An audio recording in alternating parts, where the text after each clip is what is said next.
Hey guys, welcome to Digit. Today we have the Redgear Pro Series wireless gamepad. This has been upgraded to a second version with two dongles. Looking at the box, it has integrated force feedback, built-in battery, illuminated ABXY keys, so it's built more like the Xbox controller. It's Windows 10 compatible. It has two analog triggers, 10 meters of wireless connectivity, two analog sticks, and up to 10 hours of gameplay with 11 digital keys. That's about it for specifications. Let's open this box up and see what we have inside.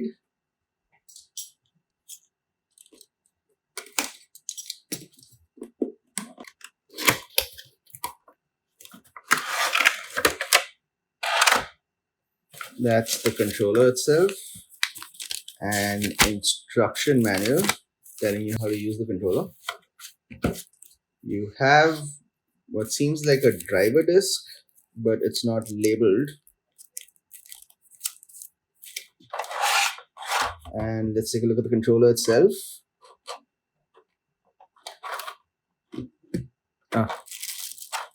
You have a micro USB cable with a spare receiver.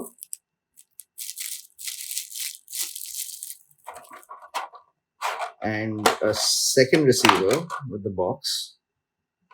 I suppose that's handy to have. If you look at the controller itself, it's not charged out of the box. The floor blinking lights, according to the instructions, claim it's a low battery. So you will have to charge this when you receive it. The design itself is fairly comfortable and standard. It's got a nice matte finish. And though you might not see this on the camera itself, but this region has a slightly rougher finish than this, which gives you a nice grip when you're holding it. You have the micro USB charging port here. Here you have a reset button in case you have some technical difficulties with your controller, you can reset it. And that's about it.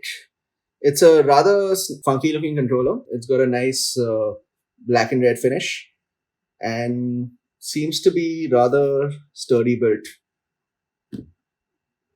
Well, there you have it, the Redgear Pro Series 2.4 GHz wireless gamepad. Thank you for watching.